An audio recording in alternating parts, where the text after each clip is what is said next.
Class. आज हम exercise 9.1 straight line का क्वेश्चन नंबर 3 और 4 डिस्कस करेंगे। क्वेश्चन नंबर 1 और 2 हम ऑलरेडी डिस्कस कर चुके हैं। क्वेश्चन नंबर 3 और 4 में ना सेम कॉन्सेप्ट यूज हो रहा है, डिस्टेंस बिटवीन 2 पॉइंट्स का। अच्छा, हम 9th और 10th में ऑलरेडी ये कॉन्सेप्ट पढ़ चुके हैं। जैसे कि भाई अगर हमारे पास P पॉइंट है, इसके कोऑर्डिनेट्स है x1 y1, Q पॉइंट है, इसके कोऑर्डिनेट्स है x2 y2, इनके बीच का अगर हमें डिस्टेंस निकालना है तो उसका फॉर्मूला रहेगा root over x2 minus x1 का square plus y2 minus y1 का होल स्क्वायर।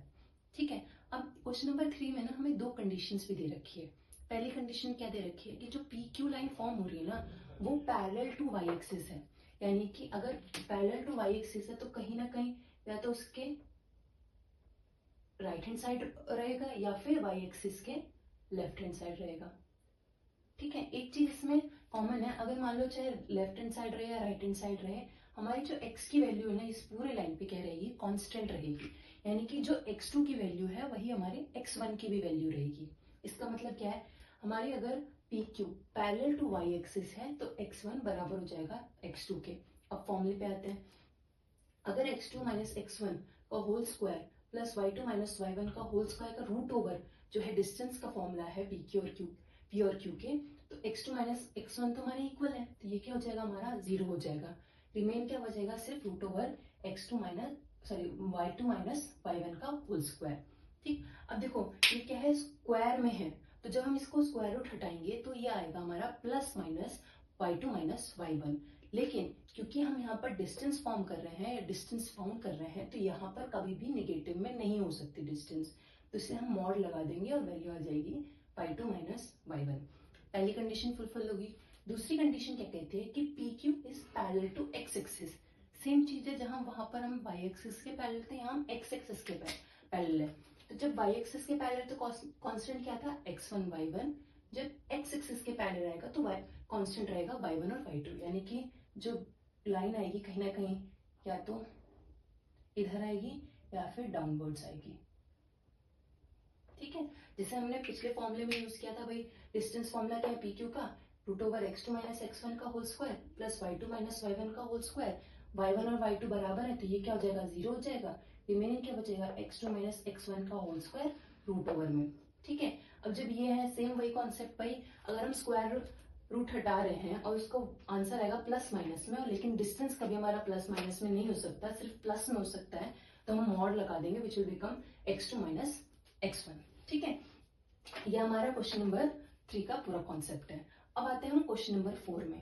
क्वेश्चन नंबर 4 क्या कह रहा है कि हमारे पास एक x एक्सिस पे एक ऐसा पॉइंट है। अगर x एक्सिस पे पॉइंट है यानी कि कहीं ना कहीं वो यहाँ पर अगर पॉइंट है, यहाँ पर पॉइंट है, तो इसके कोई y कोऑर्डिनेट्स तो नहीं रहेंगे। यानी कि हम कह सकते हैं वो कोऑर्डिनेट, अगर हमने ये मान लिया A पॉइंट है तो y कोऑर्डिनेट रहेगा 0। ठीक है। तो हमारा अकॉर्डिंग टू क्वेश्चन जो पॉइंट रहेगा A,0 रहेगा। दूसरा पॉइंट क्या कहते हैं, वो इक्वल डिस्टेंस है 7 और 6 से और 3 और 4 से, यानी कि ये इक्वल डिस्टेंस रहेगा हमारा 7 और 6 से और हमारा 3 और 4 से। ठीक है। यानी कि इन दोनों के बीच की जो डिस्टेंस है वो हमारी बराबर है। अब डिस्टेंस बराबर है तो हम वापस से डिस्टेंस का फॉर्मूला यूज कर लेते हैं। पहला हम इन दोनों के बीच का डिस्टेंस निकाल लेंगे, दूसरा हम इन दोनों के बीच का डिस्टेंस निकाल लेंगे। ठीक है। इसको पहले पॉइंट्स को यूज करते हुए root over 7 minus a whole square plus 6 minus 0 का होल स्क्वायर।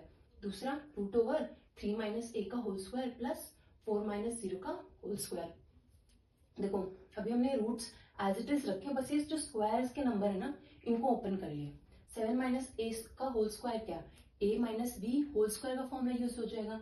तो उसका फॉर्मूला क्या है, a स्क्वायर यानी कि 7 का स्क्वायर प्लस b स्क्वायर यानी कि a का स्क्वायर माइनस 2ab यानी कि minus 2 into 7 into a which is minus 14a।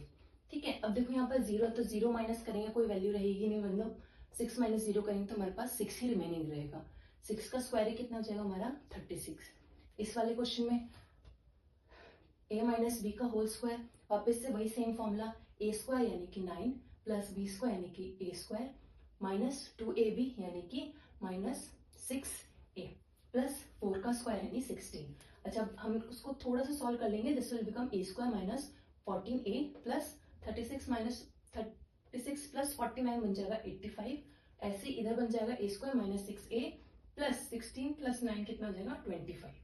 ठीक, अब क्या हुआ, अब हमारे यहाँ मैक्सिमम सॉल्व हो गया। अब हम क्या किया, स्क्वायरिंग कर दिया, तो ये हमारे रूट्स हट जाएंगे। जैसे ही रूट्स हट जाएंगे इक्वेशन जाएगी a square minus 14a plus 85 equals to a square minus 6a plus 25। ठीक है, यहाँ तक तो आराम से सॉल्व हो गया। अब देखो, अब हमने क्या किया, जितने भी ए के टर्म्स है वो हमने लेफ्ट हैंड साइड ले लिया, और जितने भी कांस्टेंट टर्म्स है यानी जहां पर ए नहीं है वो हमने क्या किया, राइट हैंड साइड ले लिया। This will become a square minus 14a minus A square, और ये हमारे इधर जाते प्लस 6a बन गया। 85 यहाँ पर 85 कांस्टेंट था, ये इधर चला गया, 25 माइनस 85 हो गया। ठीक है भाई, ए स्क्वायर से ए स्क्वायर कट जाएगा, बच गया क्या, सिर्फ माइनस 8 बराबर माइनस 60। अच्छा, ए को हम फाइंड आउट करने के लिए जो माइनस 8 है, या तो पहले ऐसे कर सकते हैं, माइनस माइनस दोनों साइड से कट जाएगा, 8 जैसे हमारा क्रॉस मल्टीप्लाई होगा तो ये हो जाएगा 16/8 विच विल बिकम 15/2। यानी कि जो हमने यहाँ पर पॉइंट की वैल्यू निकाली थी ए और 0, यानी कोऑर्डिनेट्स जो इस पॉइंट के थे ए और 0, वो हमारे कोऑर्डिनेट्स क्या बन जाएंगे, 15/2 और 0। ठीक है, ये हमारा क्वेश्चन नंबर 3 और 4 था।